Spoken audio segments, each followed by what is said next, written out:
please join me in welcoming to the stage Jordan Strategy Forum's chairman, His Excellency Al-Sharif Faris Sharaf, for his welcoming remarks. بداية أود أن أرحب بحضور الكرام اليوم أعضاء وضيوف المنتدى الاستراتيجيات الأردني، وأود ترحيباً بدورة الدكتور عمر رزاز في بيته الثاني. الدكتور عمر أحد المؤسسين المنتدى والرئيس الأول له، الذي طالما ساهم بشكل كبير في أعمال المنتدى، وكان داعماً منذ البداية لوجود مركزاً للفكر الاقتصادي قادراً على طرح القضايا بكل الشفافية والمصداقية، يجمع كافة المعنيين في حوار منتجاً ويضع مصلحة الاقتصاد الوطني كأولوية قصوى، وهو ما نهدف إليه في منتدانا، منتدى الاستراتيجيات الأردنية.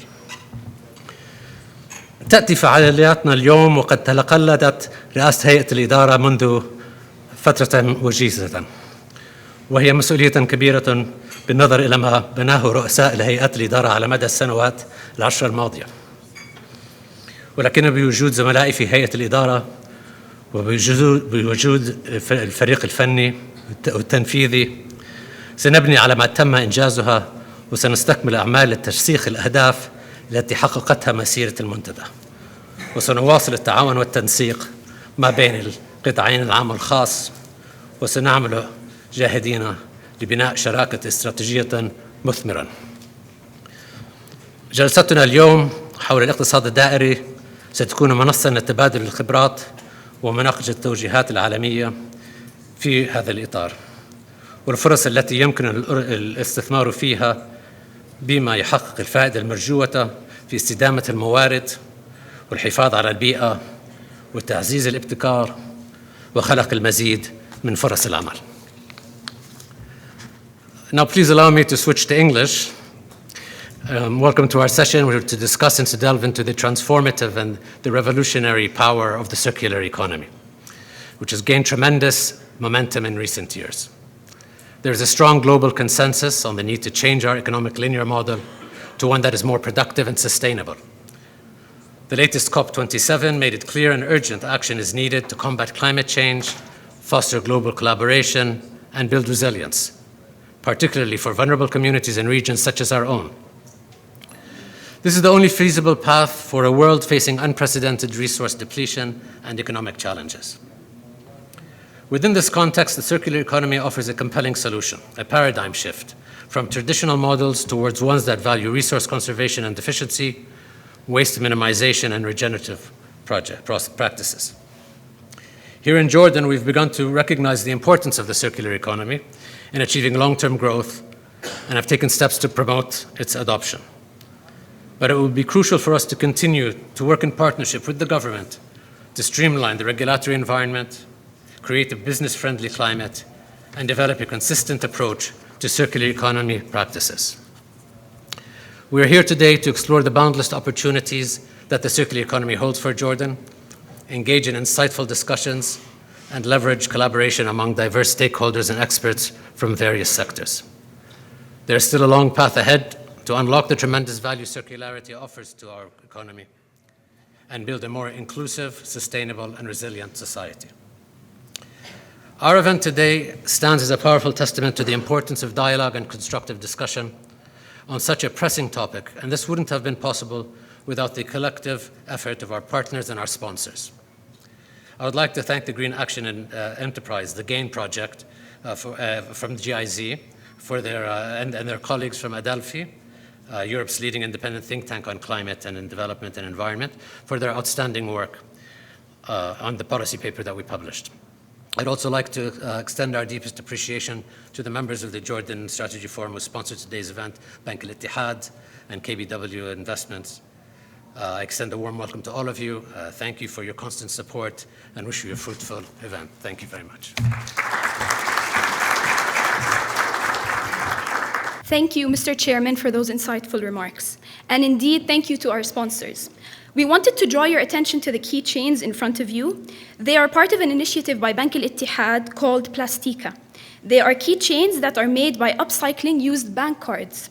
And at large, the initiative works to upcycle used bank cards and handcrafts them into accessories and art pieces in an effort to address the ill effects of the plastic produced.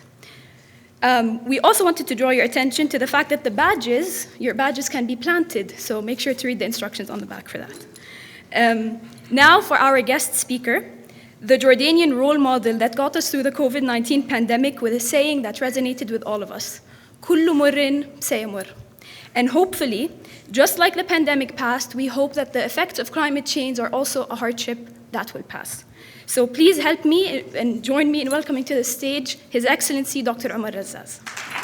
Good morning, everybody. I am truly delighted to be here, and I will be speaking in English, instructed, so that we all communicate with our guests who have made a major contribution today.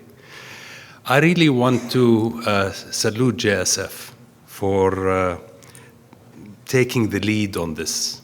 As usual, JSF takes the lead on major issues, and with its support we are getting from GIZ, but also all the sponsors, Bank al-Ittihad, KBW, and all of you here.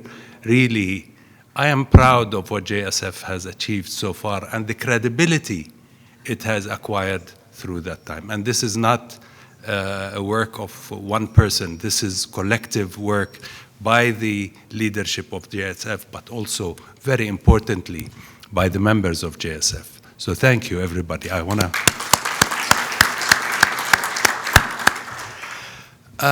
if I may digress a little bit or move one step backwards to where does this concept of circularity come from? In economics, and many of you are very aware of this, the concept of externalities. What is externalities? We all know it is in the production process where, let's take any industry, I was thinking there might be bottles of plastic bottles, but I'm glad there aren't plastic bottles. But let's say plastic bottles of water. The production of plastic bottles of water, the industrial thinks that that's the product. But the product is not just that. What happens to the plastic afterwards? How is it, and you know, the infill that it goes into, and how does that affect the environment, et cetera, et cetera. So the whole idea is to internalize those costs and make producers aware of these costs, and with the help of the government and other, be aware of these costs, include them, and try to minimize them. So it is only, it makes sense economically and financially to be aware of the true costs of any product that we produce. And that's where the idea of moving away from the past century or two of taking and making and throwing to something that is more sustainable. We owe this to our country, we owe this to our future generations, and we all owe this to the world, just that as the world owes us all of these things. Now,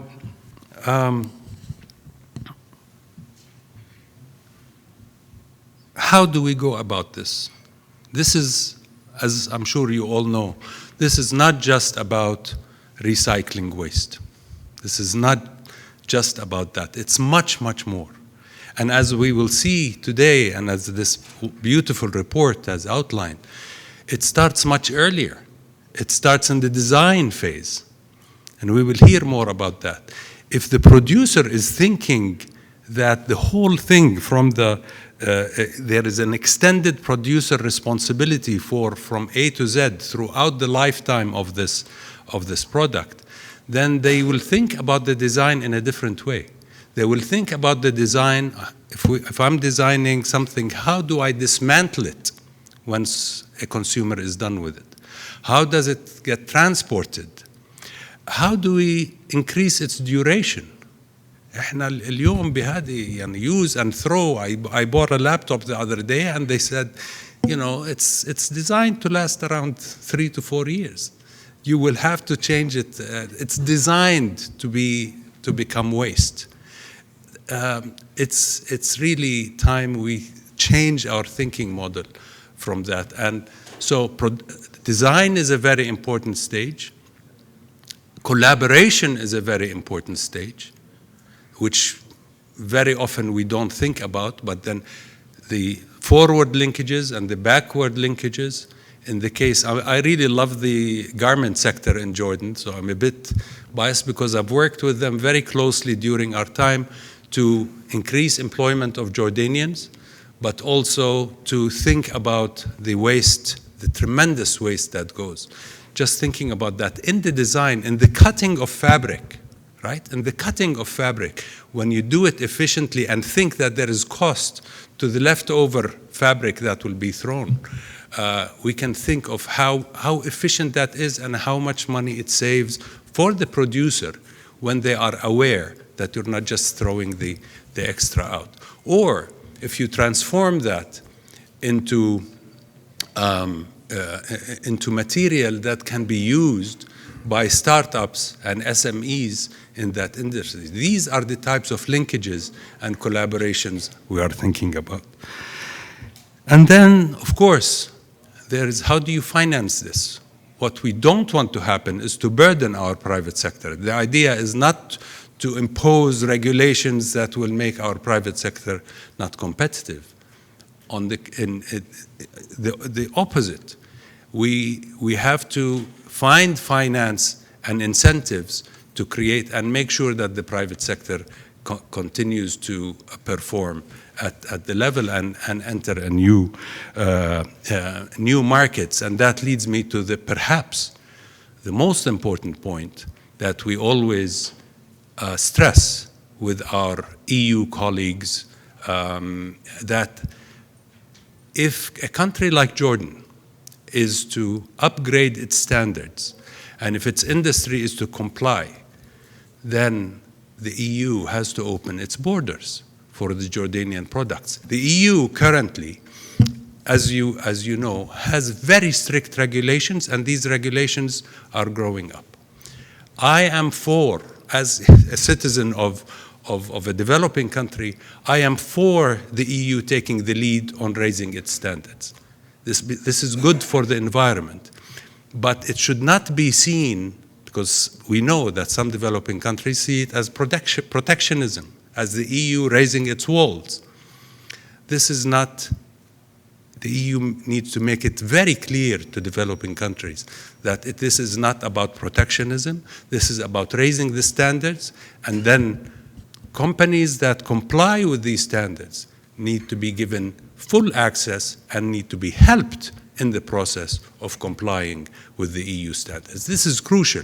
We actually worked with the EU several years ago on the refugees, on the Syrian refugees with the same, very different topic, but the same mindset, if you will. If we want to make sure that refugees aren't crossing the Mediterranean, we want to make sure that a country like Jordan can be a host for refugees. We all know that refugees stay for many years, so we need to make sure that they enter into jobs and in the industrial sector, especially in the industrial sector, and that sector can have open markets and can access European markets. So that's the critical point, and that's the point that is not the responsibility of Jordan, but is the responsibility of our counterparts. The benefits, the macroeconomic benefits for Jordan are tremendous. One thing that the whole world is facing, as we know, is global price shocks of raw materials. When we find ways to recycle the materials internally, we find a way to protect ourselves from these price shocks that hit the global market.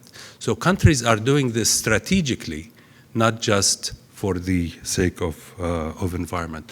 We all know a major benefit of this is job creation. Our industry sector is the biggest sector.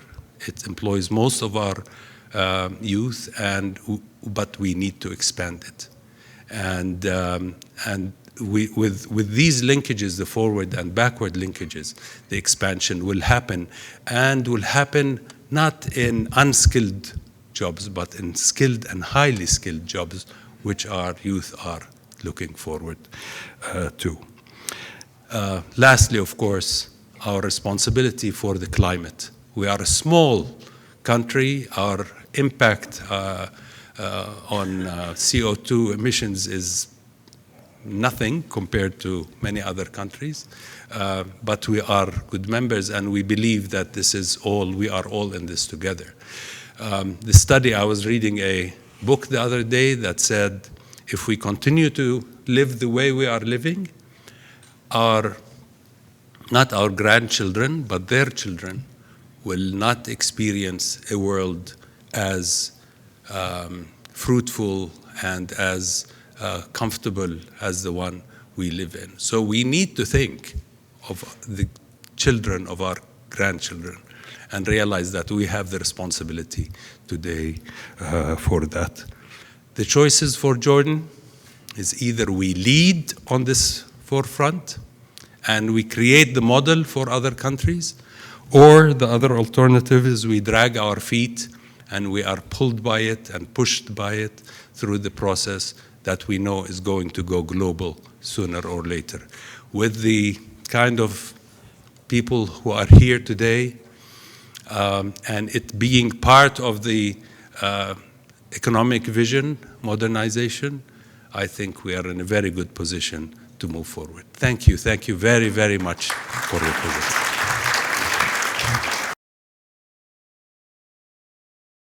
Remarks. And it's true, econ students are exposed to the concept of externalities in the very first stages of learning economics, because it's always important to understand how are we truly impacting society. And hopefully we can turn this negative externality of climate change into a positive externality. To talk more about the technicalities of circular economy and implementing circular economy strategies, please welcome to the stage Ms. Borjo Tunjer. Ms. Borjo is a senior manager and co-lead of circular economy at Adelphi. Ms. Borjo has more than 20 years of experience in developing and implementing sustainable consumption and production projects in South and Southeast Asia, Middle East, and North Africa. She has engaged with national and local governments, multinational companies, small businesses, entrepreneurs, and non-governmental organizations on policy instruments, hotspot analysis, business model development, and capacity building for sustainable consumption and production.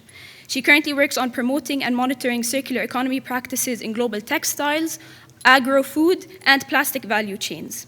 So if we just ask ourselves why we are here because of the amazing photos taken by Greg Segal showing 7 days of trash. You see, for example, on the left, Roy with his family, and on the right, Mike. They're living in the US, and you can see how much of trash. I mean, you can also imagine your own families, how it might look like if you pose for Greg. And it's exactly for this reason we are here, not to continue like this, because where they are posing with all this trash is just lost, talking about the economy, lost value to our economies. We can really reduce all this so that we don't have to deal with it, or we can really get it back, all the value, back into our economies. So we need to talk about smart economy. And if we talk about the amount, exactly if we calculate what kind of waste Roy and Mike are lying in, is quite a lot. It used to be 8 tons, which is actually the calculated sustainable consumption level that we should be keeping up or even going down. But by 2017, it has been 12 tons.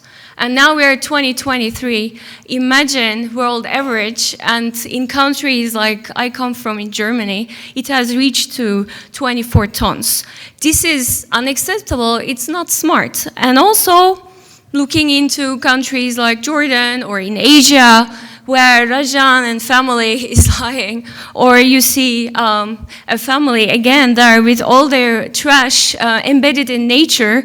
You see the snow, everything, or the sand mixing up with waste, trashing our environment, not only on the demand side, but on the outflow side, basically waste. We have around 5 kilograms a day just lost to our economy, and maybe more. So that's why we are here. And unfortunately, our economies are only just 7% circular today. What does this mean? We are only able to get 7% back to our economies.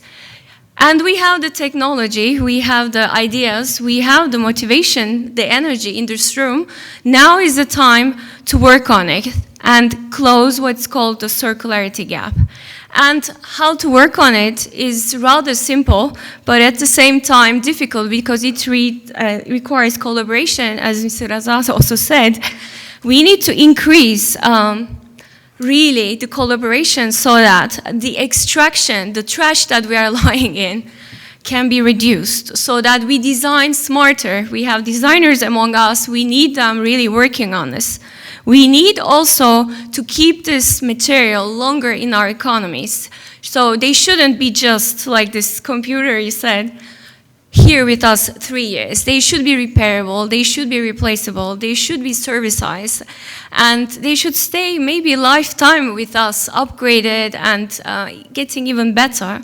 And only then, if there are some technological or some material degradation is happening, they can be trashed. So we need to also reduce the outflow, the waste side. So we need to work on the input, the speed that they stay, the materials in our economy, and the outflow. So we can, if we do this, only with 70% of the materials in our economy, live like today or even better. So we have the means, we have worked on the numbers. It is possible, but how? I think this is what we are going to work on. And it's amazing, I think, that Jordan has already this vision. So Jordan has some tips and tricks in the, of course, the Jordan's economic modernization vision, already referring to circular economy in many parts, like the sustainability principles to economic growth, and also referring from the consumption side, quality of life. So we can increase the value generated, like you said, creating new products. We can also reduce the waste, and then we can switch to, that you're already doing, to renewable resources, and also create this culture and behavior. And as we do this, maybe keep 3 principles in mind, which is very common in our work, that we always keep these principles in mind. And what are they? The first thing that you see on the right top-hand side, and I'm so glad already in the beginning it was mentioned, let's design better. It's not about waste management. Waste is not guaranteed. We can design better.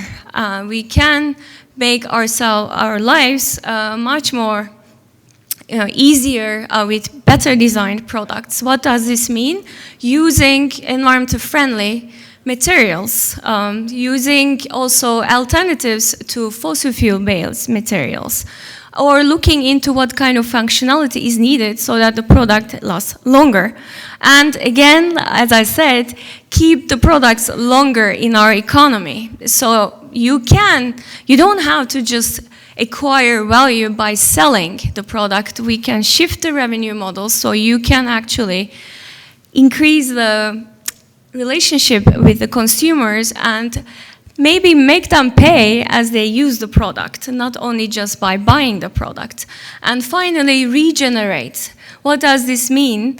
Giving back to the nature in a positive manner. For example, regenerative agriculture, not using synthetic fertilizers, but fertilizers coming from maybe from our waste, like the organic waste. Or putting, like in Jordan, there are companies like that, Lena Energy, which is using green rooftops in order to cool down the buildings, but also give back to the nature in our cities. So all of this can be summed up also through business models. If you like to work with circular economy, I would, and our team would advise to look into the whole life cycle. That was also said beautifully. Not just look into how I can reduce waste, look into how I can start with the design phase, how I can work with circular supplies. Are there any alternatives to the plastics-based or fossil fuel-based materials that I'm using? Can I maybe source locally? Can I work with more closer suppliers? Or can I design for a longer lifetime and also produce much more efficiently? We have amazing resource efficiency and cleaner production experts in Jordan. One of them will be with us from the, for example, Royal Scientific Society, who knows how to help you to produce efficiently. And we should do this. There is still a lot of space to improve the resource efficiency, or share your waste with another industry. If you are producing textile waste, maybe the furniture industry is interested in your waste as a raw material. Once you put your product in the market, don't forget about it. It is a value that you can still extract, so increase the lifetime. For example, repair services. If you offer a repair service to your customers, like for example, Dell Computer do, this is HP, also does have schemes in place in order to keep the relationship with the consumer, keep the material in place, increase the circularity. And of course, you can switch to other ownership models. Don't sell the product, sell the engagement. We are here sitting in a beautiful room covered with a carpet. Did you know that there are companies that are renting carpets, not selling carpets? So they clean the carpet for you, they take the carpet back and recycle back into new products. So they keep the material in their ownership. Very interesting. They still make a lot of money, but they have a very environmental friendly and smart way of operating. And if you cannot really keep the product in the economy longer, why not use some interesting services to close the loop at the end of life? For example, mechanical recycling, chemical recycling. For that, we need collection and sorting. There is a lot of opportunity for creating jobs on that end, skilled jobs. For example, in Jordan, we have e-Tafkek. E-Tafkek is collecting electronic, like the waste, like this computer, and extracting critical raw materials, which is important also to Jordan's industry. So all of these business models, of course, is interesting if the consumers are willing to take it.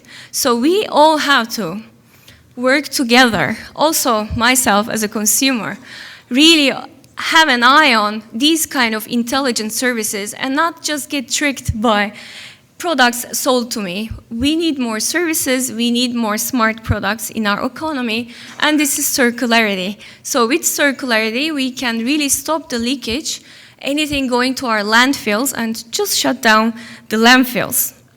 So what are the specific untapped opportunities in Jordan? Just a glance globally. I think it was also said, but top on my list is job creation. You can create many jobs. So this figure is a slightly old one, but I brought from ILO analysis that by 2030 there could be 8 million jobs created globally. In Jordan, in the textile sector, for example, by closing the loops, in plastics packaging. We can also look at buildings. There are a lot of jobs to be created, high-skilled jobs. Also, in the models, business models that I mentioned, if you encourage reuse, repair, also sharing schemes, like if you want to, for example, for the offices, share certain gadgets instead of selling them, again, creating added value for businesses. There are business skills for example, the business administration master's students can get new business models in place, create new jobs that could be even exported. business models can be exported, not only the products. And also we can go into startups, encourage startups that are interested in these kind of business models and seed fund them.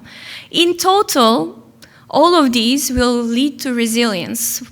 We have experienced, I think, in all our industries during the COVID-19 pandemic time, how not so resilient our value chains are. So circular economy thinking will help you to get your material close to you. So you don't have to wait for a ship to arrive, or you don't have to, have your supplier switching to another one because that one is paying higher than yourself.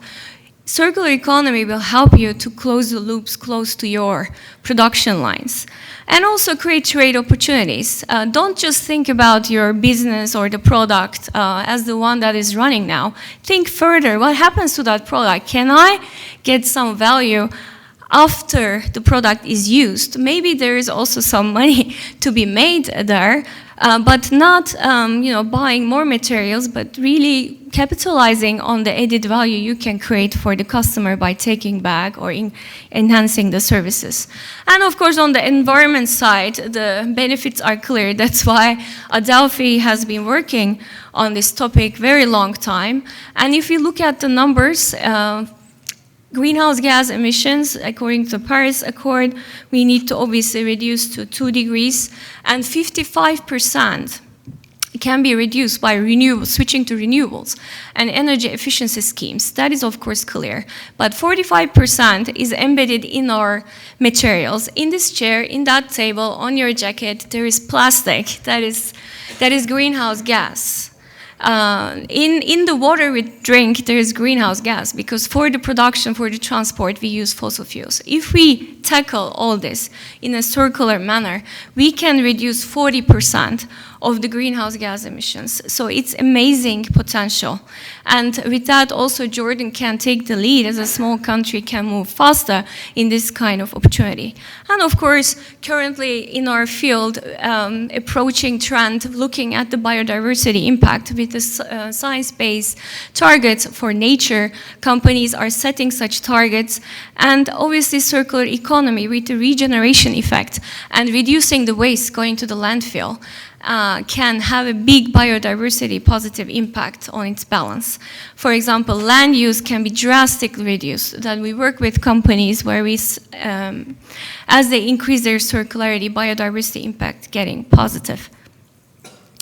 So, if there are opportunities, what's happening on the policy side, I'd like to say, and I also said again before, but Europe is taking the lead on the topic. Europe has, by 2050, net zero carbon target, and as I said, because of the potential of circular economy to tackle this carbon reduction, Europe has a circular economy action plan and has around 6 product value chains, like textiles, plastics, electronics, buildings, setting targets. And these targets will impact the value chains, of course. For example, in the plastics packaging, 25% recycled content. So if you are exporting to the EU with your packaged products, that will be a requirement from your buyer, and it's already required perhaps, to increase this recycled content.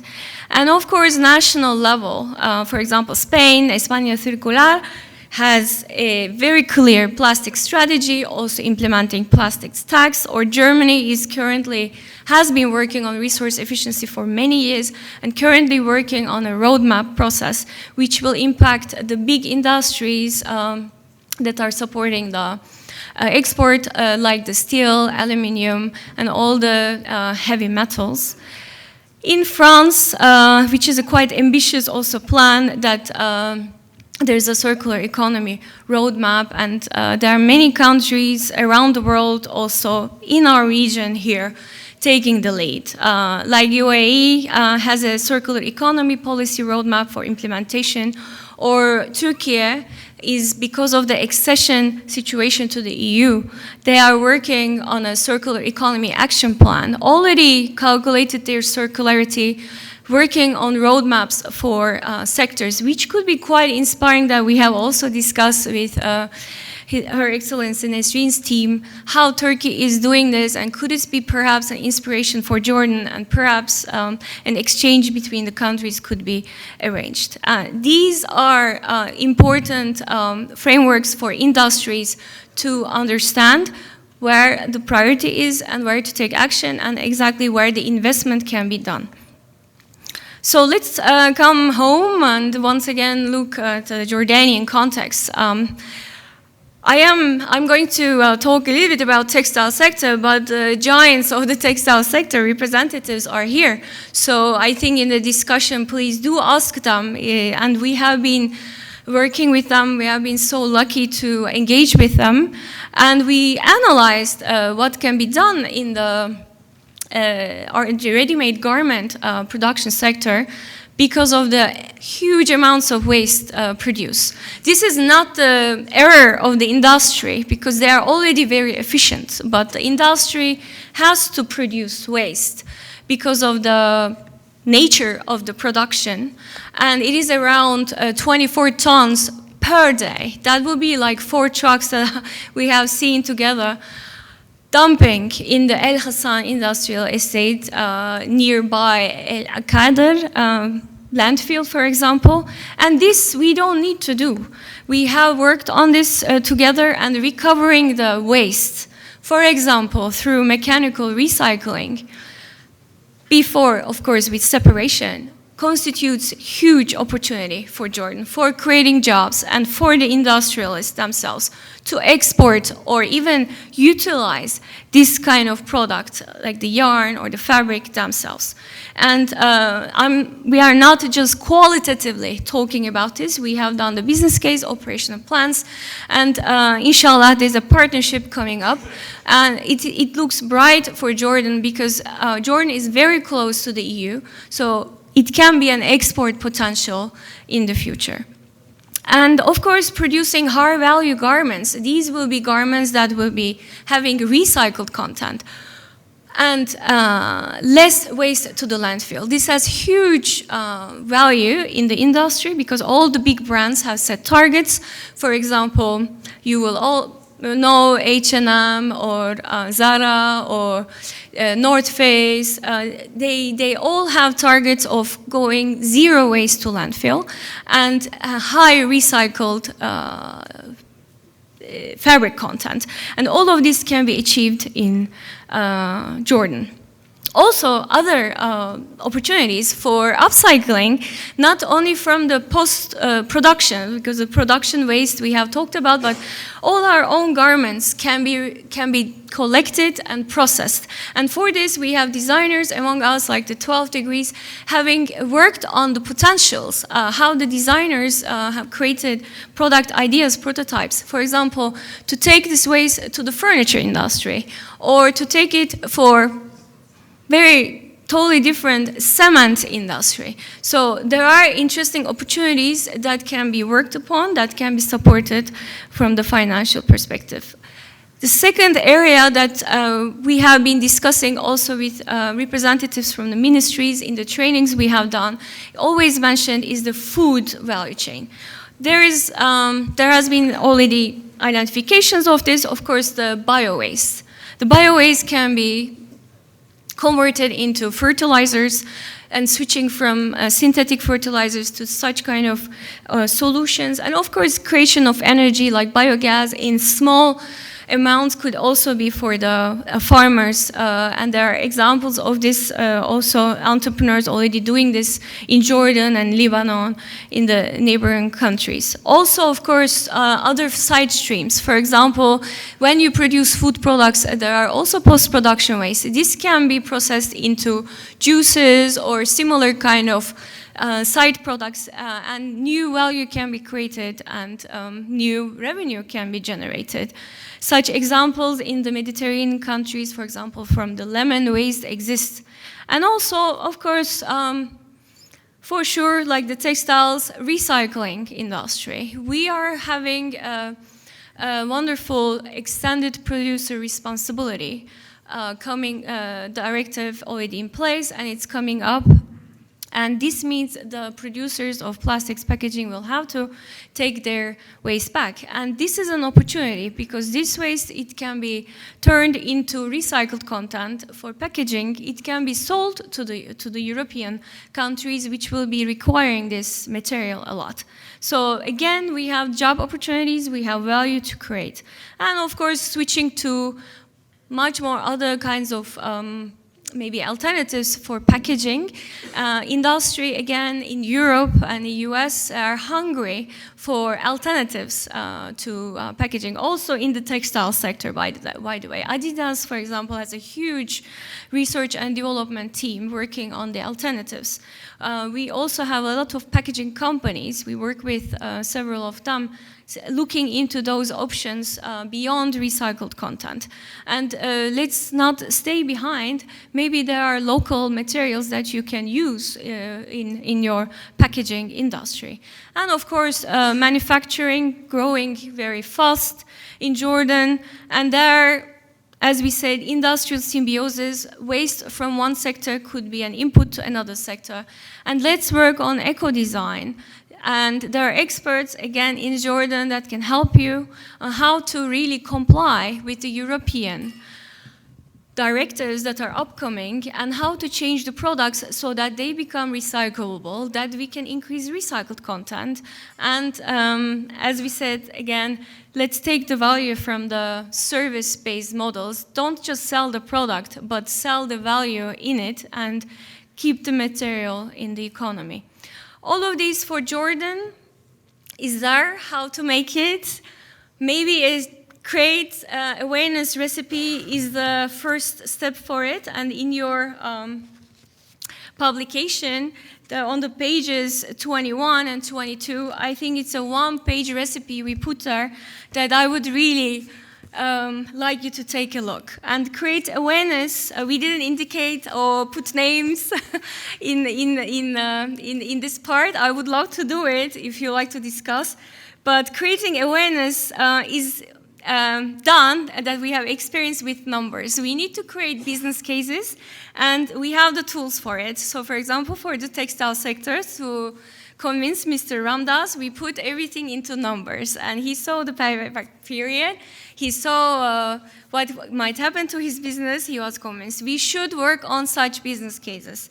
And we have the tools like material flow analysis. We work with circularity calculation in companies, circularity transition indicators. We can calculate and show you how you can become circular and increase this. And please, all the Amman Industry Association, Jordan Industry, Chamber of Commerce, they are all important leaders to take this awareness flag in their hand, like it's done in many countries. Secondly, finance. Please shift finance to entrepreneurs, to businesses that are eager to switch to the smarter economy. Don't finance linear economy. So we need grant financing for trials, prototypes. We need, of course, impact financing for entrepreneurs to take the risk. And, of course, we need loans that are with less interest rate, that are payable, back payable, so we can set up the recycling industry, so we can set up new product streams, business models. And finally, we have to work together. I don't mean that just let's talk and shake hands. We need to create new value chains. So textile business is one business, furniture business is another business. They have to talk and understand each other's business. So a plastics company need to talk with a cement production guy. So we need designer going into packaging sector and looking into, okay, how is the machine working, how I can tweak it. We need really people working cross industries. We need designers together with MBA graduates. And it is a huge task, but of course, the opportunity is there to get Jordanian economy, get this amazing perspective on board. And I thank you very much. If you can take a look at the paper and get back to us, to GIZ Game Program, JSF, and of course, Adelphi, there for you to work on this together. Let's do it, inshallah. Thank you, Halas. Allow me to welcome our panelists, but first to thank their excellencies, His Excellency Dr. Omar, His Excellency Mr. Faris, for your introduction and for your insights earlier this morning. And also, I would like to welcome my guests.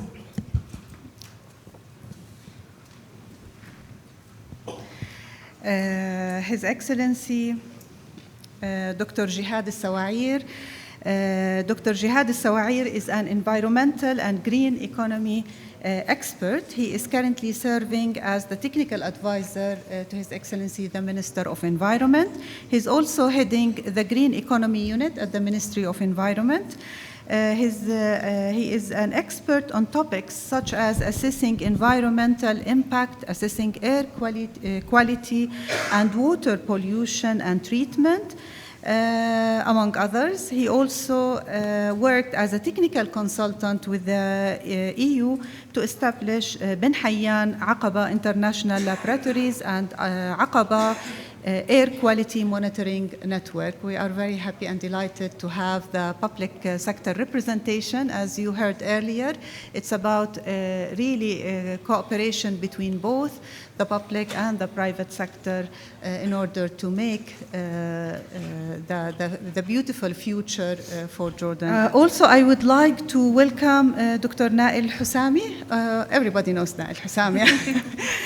He has extensive experience in the industrial sector. Currently, he's the CEO of the Amman Chamber of Industry, as well as a member of the steering committee of the National Center for Innovation. He represents the industrial and manufacturing sectors on multiple committees. And actually, with an earlier discussion with Dr. Nail Husami, he told me very interesting stories about Jordan's case when it comes to recycling. So perhaps he will talk about it a little bit in his contribution. I'm very, very, very delighted, honestly, to have as well Engineer Omar al-Saleh. Engineer Omar al-Saleh is a remarkable contributor to the circular economy discussion here in Jordan. He is a certified senior circular economy specialist and the founder of Circular Economy Club Amman. Currently, he's working at the Royal Scientific Society, and he's as well leading NGO in Jordan. He's also an official ambassador at the Circular Economy Institute. You are most welcome. And of course, I have with me as well Burju Tonjor, whom perhaps we will tap a little bit on the experience of Turkey and the actual practicality and implementation of what has been done there. But before asking my colleagues giving their contribution, I would like to highlight few facts, to be honest, that I was really stuck with these facts.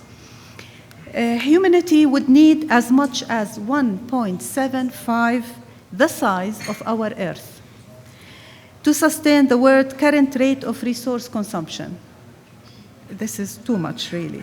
Industrialization, irresponsible extraction of resources, reckless waste disposal have all grown beyond what our beloved Earth really can handle. And today, we are not sure what kind of future our children, as has been mentioned earlier, will have. As per NASA, some parts of the Earth will be uninhabitable by 2050, and scientists predict that the Middle East and North Africa will be among the first to become uninhabitable. Also, that temperature in the Middle East has been rising at a double the global rate. Rising temperature have almost impacted economic growth in the region by 2% per capita. Some countries in the Middle East are projected to be the first countries to be effectively run out of water, while other countries in the Middle East are some of the most vulnerable places on Earth to rising sea levels. And there will be a continued desertification to large parts of the Middle East, which poses a range of negative effects on air quality, human health, land productivity, and ecosystem dynamics. In addition, desertification and water scarcity are likely to increase food insecurity in the region, all of which will continue to widen the inequality gap in the region, because avoiding these negative effects will ultimately come down to who can afford it.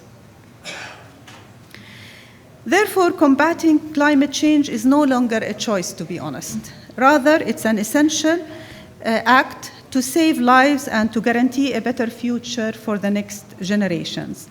We have arranged this distinguished panel to contextualize circularity for us Jordanians. And so private, public, NGOs, research entities, representatives alike are better understand how to move forward. We want to understand circular economy from a practical point of view. So let me start with Dr. Jihad. And Dr. Jihad, I would like you to highlight about the policy framework. Such a work would require really a long-term environmental policy framework that is not only comprehensive, but also aligned across different entities and across different strategies. And we know that the Jordan Economic Modernization Vision has highlighted this issue clearly. Please, if we can have a quick introduction in 5 minutes, perhaps. Okay. Thank you. Thank you, Your Excellency. Thank you, Your Excellency. Thank you, colleagues. Thank you for the invitation. First of all, I would like to emphasize the fact that the Ministry of Environment is fully aware of the circularity and the circular economy concept, and we seek that circular economy is to be an integral part of the overall economic growth in Jordan. The first thing I would like to mention is that partnership. Ministry of Environment adopts partnership at all levels. We believe that partnership is an important element in our work. We cannot, as a Ministry of Environment, protect the environment alone. We have partnerships with the public sector, with the line ministries, with the private sector, with the NGOs, and of course with the international organizations. Circular economy is actually part of our green growth national planning. Why do we think about green growth transition? We are seeking gradual transition towards green growth because of the challenges that we have in Jordan. We have many challenges, economic challenges, social challenges related to poverty, to unemployment. We also have challenges related to environmental challenges, local pollution, and of course the climate change, which Your Excellency has mentioned. So climate change impacts are now witnessed, and we cannot discuss anymore whether what's climate change, whether it exists or not. It's obvious. We can witness it in front of our eyes, and we can feel the impacts of climate change. So our efforts started in 2011 with a study that was conducted by UNEP, where they studied the potential of Jordan to go for a green growth, and 6 sectors were identified: energy, water, waste, agriculture, tourism, and transport. And after that, we developed a long partnership with the Global Green Growth Institute to actually help us in our efforts for the transition. We actually had, by the Prime Ministry, we have a unit which is dedicated for green growth transition. And we also have a high-level steering committee which is chaired by the Minister of Environment and which has members from the different entities, public and private. And we developed in 2017 the roadmap for the transition towards green growth. And in 2020, at the end of 2020, we developed our Green Growth National Action Plan, which focuses on the 6 sectors. We have 5 objectives that we seek to actually implement. The first one is to preserve the natural resources and the environment and its components, and to protect the biodiversity. The second one is related to contributing to a sustainable economic growth in Jordan.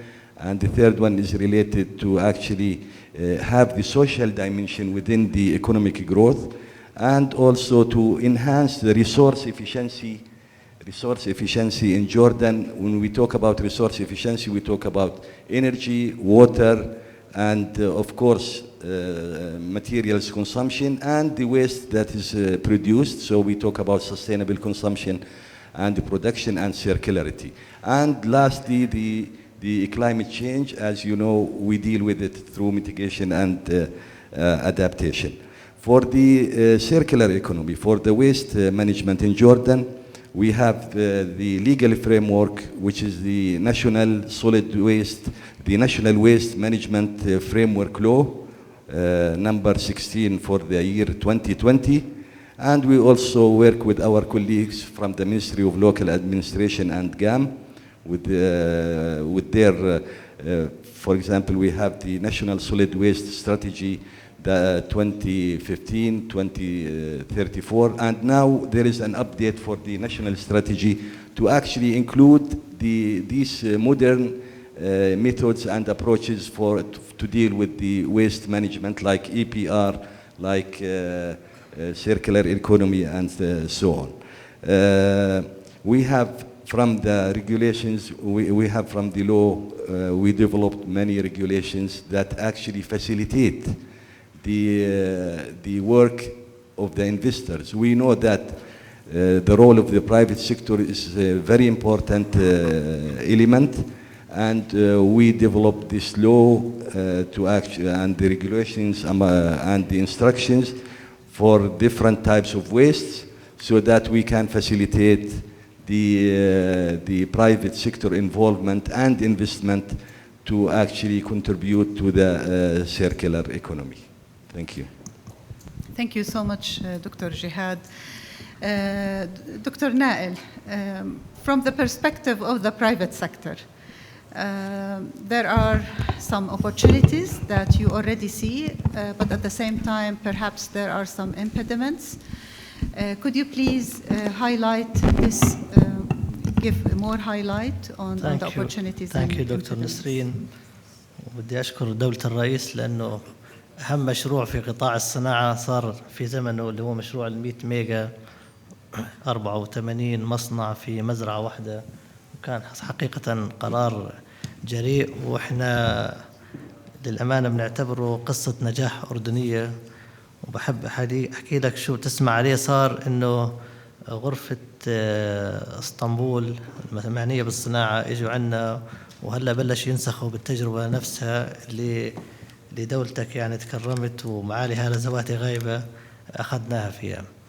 أنا بدي أحكي قصص نجاح، لكن والله يجوز أكثر شيء تحير فيه من امبارح من وين أبلش، عشان يعني أكون صريح وواضح ووين إحنا موجودين وإيش معاناة. بس أنا بحب بالنسبة للدراسة اللي قدمت، يعني هم عاملين لي شاب لونج سبيتش، بس في عنا أسئلة كثيرة مش موجودة، لأنه إحنا بنشوفها بعيد عن الواقع لما نحكي بعض الواقع. بس بدي أرجع لوزارة البيئة.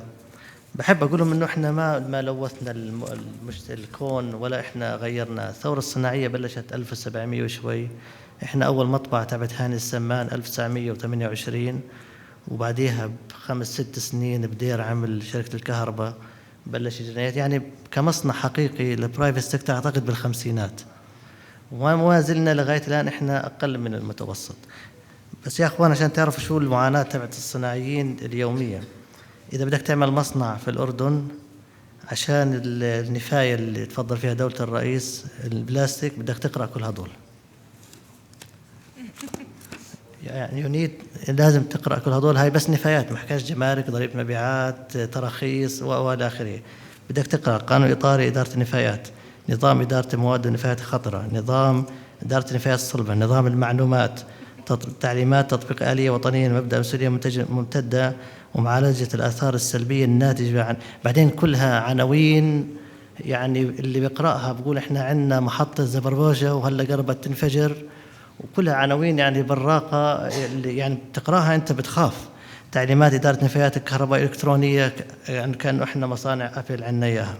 تعليمات الفرز بالمصدر، تعليمات خطط إدارة النفايات، قانون أمانة عمان. طبعا قانون عمان في تحتيه كمان أنظمة وتعليمات شجرة يعني، وقانون رخص المهن داخل حدود أمانة عمان، وقانون الإدارة المحلية وإلى آخره. طبعا ما حطيتش قوانين الإدارة المحلية وقوانين الأمانة عشان نطلع هالقد. فعندنا معاناة حقيقية. ليه؟ لأنه تسمحوا لي أرجع شوي هيك بالتاريخ بسيط. أول نفق سوته أمانة عمان نفق المشاة، وعم بدور على المقالة لازم ألاقيها عشان بدي أحطها على الفيسبوك. كتب فيها مقال واحد: هل سيتحول البكر للزعران أم لبيع المخدرات؟ يعني حط عليها شيء. كانت الحالة سابقا يعني خلينا نحكي محصورة في بعض خلينا نحكي الكتاب، بعض المنتقدين، لكن هاي الحالة تطورت، صارت حالة مجتمعية، صارت وصلت للأسف لبعض المسؤولين كمان. أنا بتحدى إذا في مثلا، أنا ما شفت، ممكن شاف بالغيب، بأي مؤتمر طلع وزير معني وقال والله إحنا في عنا يا إخوان قصص نجاح في المشروع الفلاني، وقصص نجاح في المشروع التدوير الفلاني، وإحنا بنفتخر بالأردن مثلا إنه علب البيبسي تبعتنا والكوكا كولا اللي بتنكب بالشوارع هي ماتورات هونداي، لأنه اللي بلمها العابورة متفق مع شركة هونداي بيعملها ضمن فورمولا معينة، وبيصدر لهم حوالي 20 ل 30 مليون دولار بالسنة ماتور سيارة هونداي بيطلع من ريسايكل. إحنا بتحدى إذا حدا شافها فيكم أي مسؤول طلعها، لأن خلص صار في عندنا حالة مجتمعية إنه إحنا لازم نحكي فقط بالانتقاد، لازم نحكي إحنا ما عندنا، إحنا دولة للأسف يعني غير قادرة. وبعدين قصص النجاح تبعتنا بالأردن أكون صريح معكم هي بس نغير قوانين وأنظمة وتعليمات وحجم زي البحر. يعني إذا أنت بتشتغل في الميدان أنت ما بتشعر حجم الهدك اللي بواجهك بهاي الأمور. فأنا يعني هاي مقدمة بسيطة، ما بدي أعيشكم بالمعاناة اللي إحنا عايشينها، لأنه إحنا مقتنعين إنه بعض الجهات لا تؤمن في الأردن، وبعض الجهات بتدور بدنا نجيب شركة من برا تصير هي تدير لنا النفايات، ونخلي من 10 ل 15 ألف واحد بيشتغلوا بالسلسلة. ما حدا فكر كيف يطورهم. طب اللي بروح على الحاوية، إحنا لأنه بحثنا بالموضوع تماما عشان تعيشوه، الحاوية في إلها تقريبا 4 بزوروها كل يوم، واحد مسؤول عن الورق، واحد مسؤول عن البلاستيك، واحد مسؤول عن المعادن، وواحد مسؤول عن الباقي، يعني إيش اللي ممكن يستفيدوا منه أو كذا. وإلها توقيتات، يعني بيعرفوا مثلا إنه هاي مثلا الساعة 12 السيارة الفلانية بتيجي، ومقسمة كل عمان حارات. ما فكر مثلا إنه خلينا إحنا نعمل تمرين بسيط، نعمل مشروع إلهم، نعطيهم كفوف، نعطيهم كمامات، نعطيهم إشي يحافظوا على السلامة الشخصية تبعتهم. لا، الحل إنه إحنا خلينا ندور على شركة زي بعض تجارب الدول، نقتل هاي الناس كلها المسكينة، وعشان نضمن إنه 7% تصير 20%.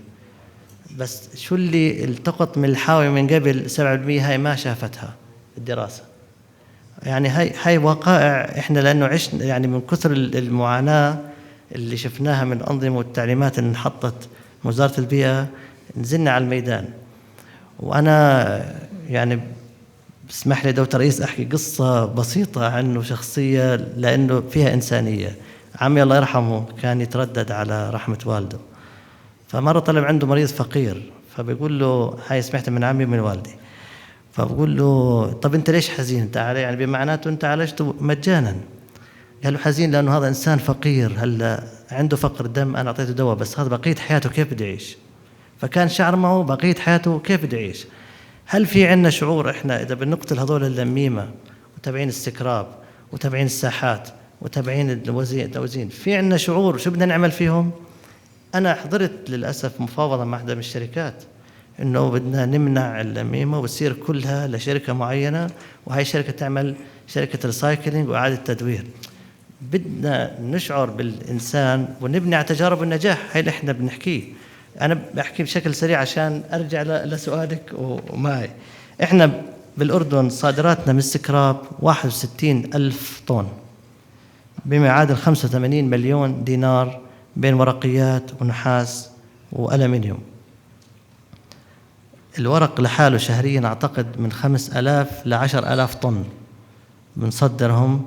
وفي عندنا ساحات، في عندنا سلسلة كاملة. طبعا احنا لما نحكي صادرات هاي نرجع فيها، في عندنا ساحة تلم فيها وتنكبس، قبليها قبل الساحة في ساحات فرعية، قبل الساحات الفرعية في لميمة، وفي شركات منظمة.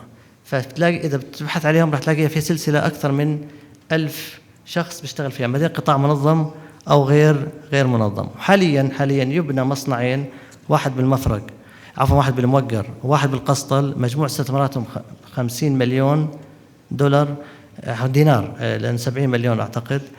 بدهم يعملوا الاثنين، بدهم يعملوا بيبر ميل على أساس أنهم يستفيدوا لما شافوا أنه في صادرات ضخمة من هذا الورق. هاي القصص النجاح اللي إحنا بنحب نسمعها بنبني عليها. حتى لما تقعد مع الجهات المانحة ما تسأله طب حكوا لك شو في عندك؟ لا، حكوا إنه في عندنا قانون، في عندنا نظام، في عندنا تعليمات. في عندنا البلاستيك، وراح تفاجئوا من الرقم، 220,000 طن بما يعادل 60% من البلاستيك المرمي يتم إعادة تدويره. روح على وزارة البيئة بقول لك إيه جاروشة، أوعك تحكي لي عنها كأنك أنت بتحكي عن شيء كفر. يا عمي جاروشة، طب ما هو لب لك إياها وطحنها، وهي بعد ما انطحنت راحت على مصنع بلاستيك، وهذه حقيقة. هلا بقول لك لوث البيئة، طب عمل له برنامج إنه كيف جوا منشأته يسكر على حاله، كيف ينظم حاله، كيف يعمل سلامة عامة إذا في مواد خطرة بقايا مثلا زيوت أو غيره. هي مهمتك كدولة إنك تتبنى الناس. ليش إحنا لما نعمل مشروع مع جمعية الملكية ل 23 مصنع، المصنع إجوا علينا لأنه إحنا ما عندناش ريجوليشنز نحط، إحنا قلنا بنعمل لكم تكنيكال سبورت نقنعكم بالتحول الصديق للبيئة. استثمروا 23 مصنع، الباي باك بيريود أقل من 2 سنين، فكلهم كانت قصة نجاح عظيمة بالنسبة لهم. بس إحنا رحنا يعني فكرنا كيف نطورهم، مش نقول لهم والله أنتم في عندكم هدر مية وهدر كهرباء وهدر CO2. في عندنا الحديد السكراب تقريبا مصنعين غير المصاهر الفرعية اللي إحنا ما قدرنا نحصي كمية استهلاكهم، هذول بيجيهم 300 ل 350 ألف طن سكراب سنوي بتحول لحديد بناء. مصنعين حاليا الشغالات الكبار غير المصاهر الفرعية اللي هن مش حديد بناء، هذول يعني عددهم كبير، وبس بدهم شغل لنقدر نجيبهم. عدد العاملين ما بين الساحات، ما بين اللميمة، ما بين حتى اللي بالمكب، تعرف وزارة البيئة أنه بالمكب ما بنكب مباشرة، بنكب بساحة قبل وفي لها عيلات وفرز وكذا، بيطلعوا كل شيء. ولو موجود رائد أبو شقرة كان شكالكم أنه بقول قنان العطر تبعتي أصلية كلها بالسوق، لأنه بيجوا يلموها من المكب وبيغسلوها بيعبوها وبتنباع بالسوق. فبقول لك أنا نفسي ما بعرف إنها مقلدة، فدليل إنها حتى ما بتنكب. فغير إنه في لها تسعيرة خاصة طالعة من أنا بحكي لك قصة لأنه اشتغلت أوراد على الموضوع يحارب بالموضوع. إذا كانت من المكب إلى سعر، وإذا كانت من الحاوية إلى سعر، لأن هاي بتكون أنظف. ففي اقتصاد عظيم بالظل موجود، إحنا محتاجين إن ننظمه لنقدر إحنا نطور حالنا، نطور. إحنا مش ألمانيا ما في واحد معه عرباية على الفجر بدزها وبدور بالمنطقة الصناعية بالبيادر وين في حديدة مرمية يلمها ويعبيها عرباية. هذا إحنا موجودين، بدنا نتكيف بالواقع من ضمن الدخل تبعنا. أنا قربت أخلص. بعض المشاريع على الطريق، دولة الرئيس تحدثت عن البلاستيك. في عنا مصنعين حاليا احتمال يصيروا، بس المهم إن شاء الله وزارة البيئة تطلع الموافقات.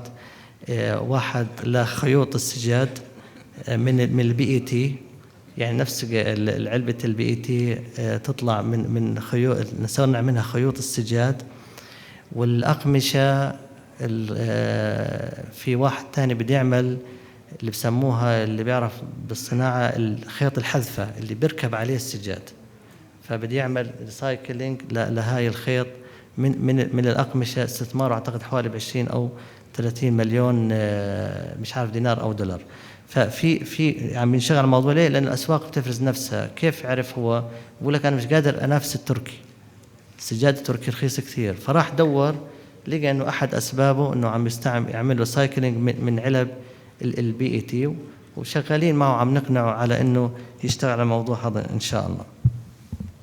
في امبارح واحد حكى لي أول امبارح بده الطبالي الخشب حاليا يتم إعادة إصلاحها، يعني بيجوا بيحاولوا يحيوها، لكن اللي ما بيصلح بيروح على منكب، فهو راح يجيب مطاحن خاصة يطحنها ويعيد تصنيعها طبالي يصير خشب مصنع اللي احنا نسميه خشب المضغوط يعني بالمصطلح البسيط.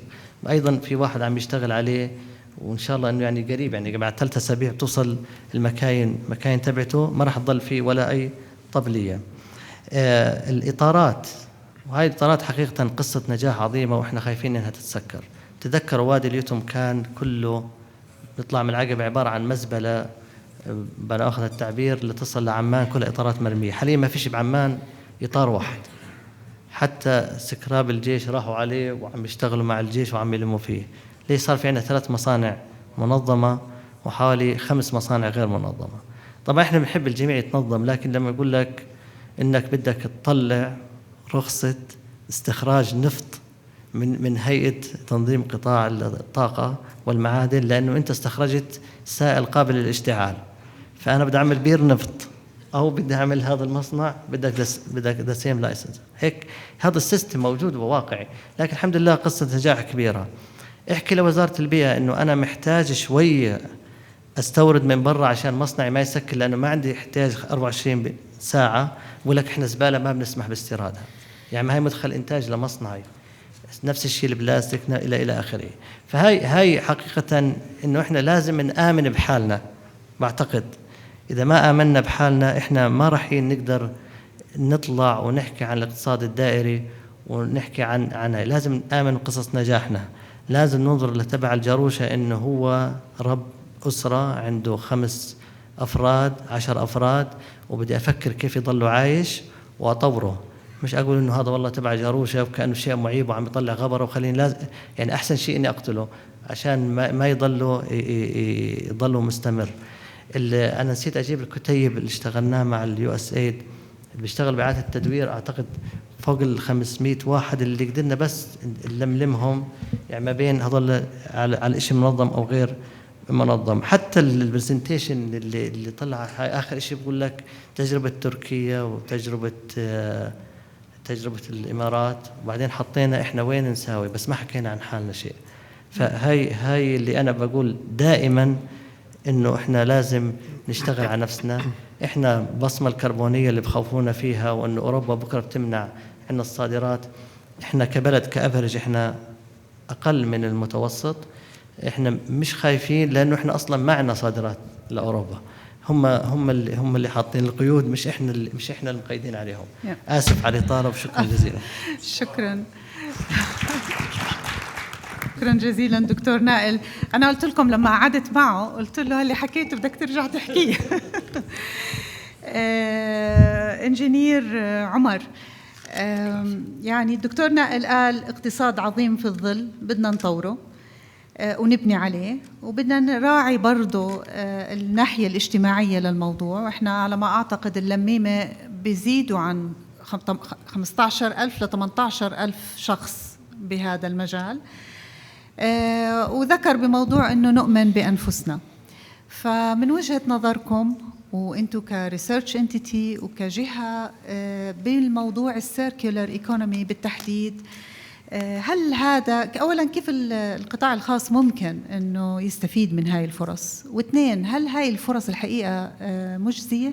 هل تحقق ربح للقطاع الخاص أم هي عبء زي ما ورجانا الدكتور ملف كامل فعبء على القطاع الخاص؟ بتمنى عليك أنك تعطينا بعجالة هيك وجهة نظرك في هذا الموضوع، سواء بالعربي أو الإنجليزي اللي بتحبه. بس نتأكد أنه لميمة وجاروشة عم تترجم صح. لازم على اللاود سبيكر هي تطلع. Yeah. Your Excellencies and dear esteemed professionals, I'm delighted to be here, and thanks to Your Excellency Dr. Asreen for inviting me. So just to speak about, we have to set the rules right. I'm going to briefly say it. So waste management and circular economy is kind of different, not kind of different. Circular economy is an upper threshold. We have to really give right to the topic. Circular economy doesn't want waste. It doesn't want waste in the first place. Dr. Nael just mentioned how much we are exporting outside. Circular economy wants to localize, not export. And at the same time, we spoke about how much we are doing from efforts, from sorting, separating, manpower, human capital. So many has been invested just to do the recycling or manage the waste. And at the end, we hear that 7 to 10% is being recycled. Because not everything can be recycled unless it has been really separated well and sorted well. And also unless it was designed to be recycled. Design is key. 80% of the environmental and economic cost is actually decided at the design phase. If that is sorted, then you can do a lot of circular strategies. You can reuse for how long as you want. You can actually sell it more than once. You can recover it. You can upcycle it. So you really have to be smart. We need smart manufacturers. How can we benefit as a private sector from this? Really think from scratch at the beginning. Are you actually thinking of circular principles? Are you designing for durability, for quality? Are you designing for it to last long? Modularity, to be disassembled? It can be repaired by people so that they can actually use it for more than once. As His Excellency mentioned about the laptop.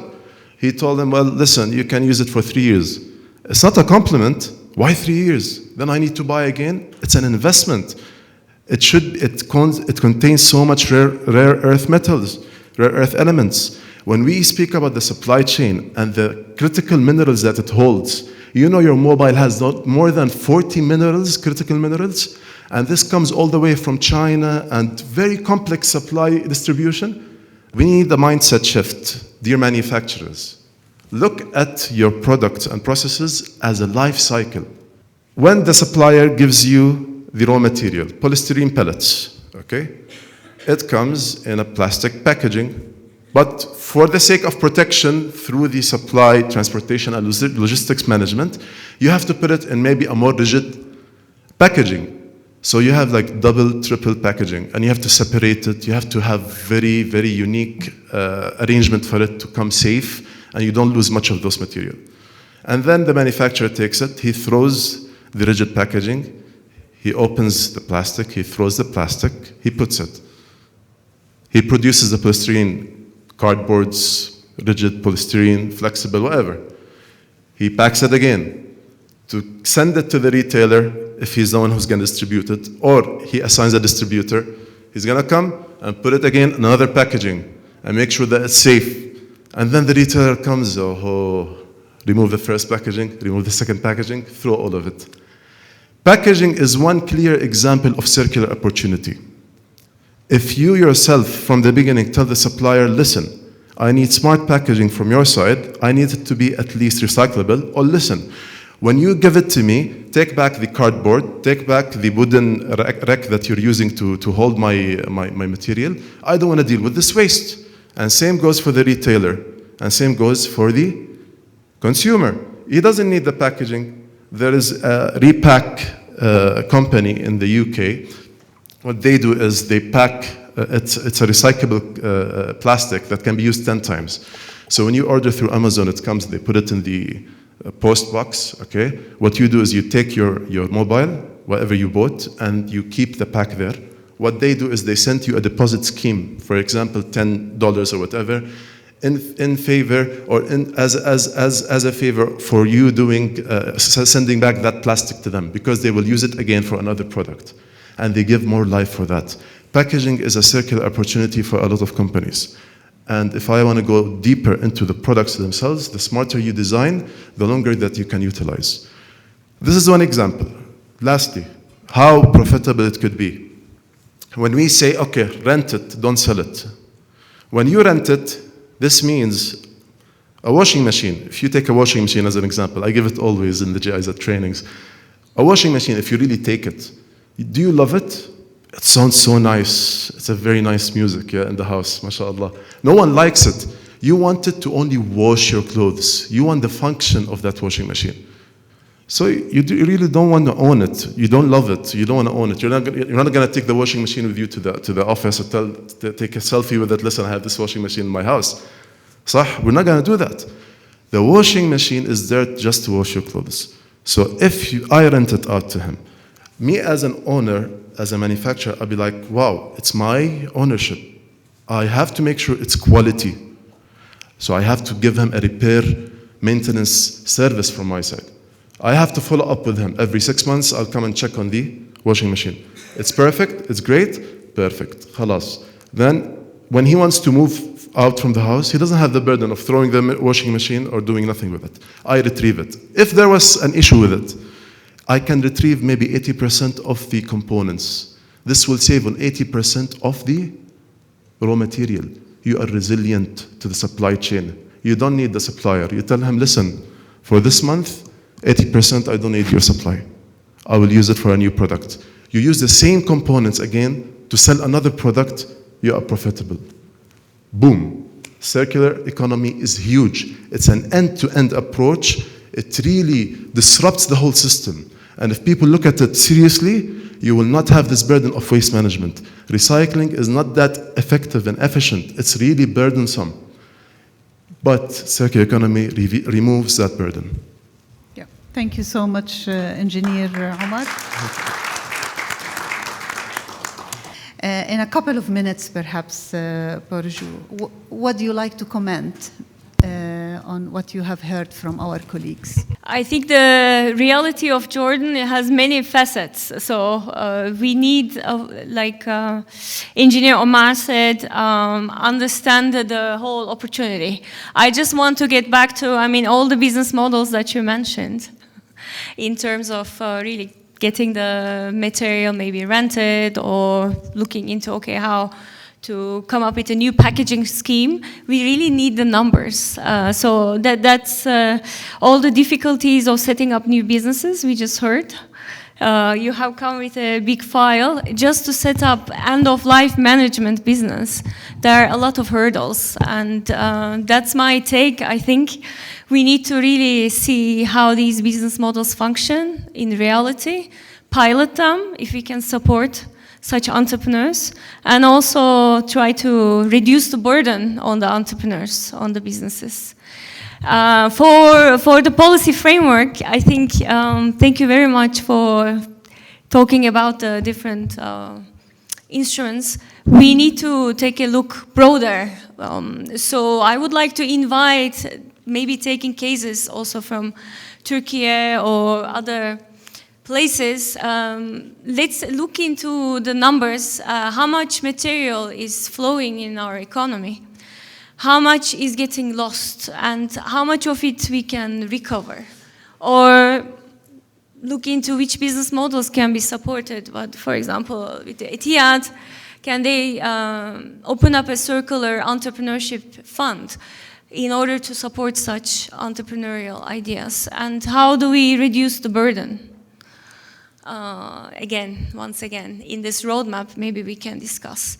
And well, I just want to say that's true. So just one last thing.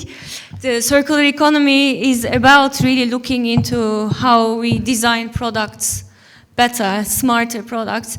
But it's the law of thermodynamics. I'm also an engineer. Waste is going to be produced somehow.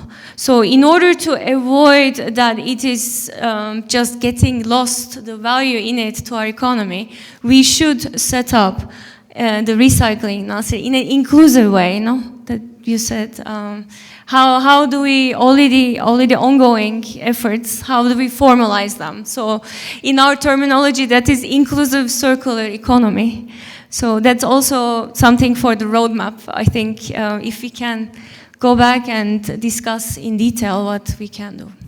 Thank you so much, Parju. I believe that this is the start of discussion.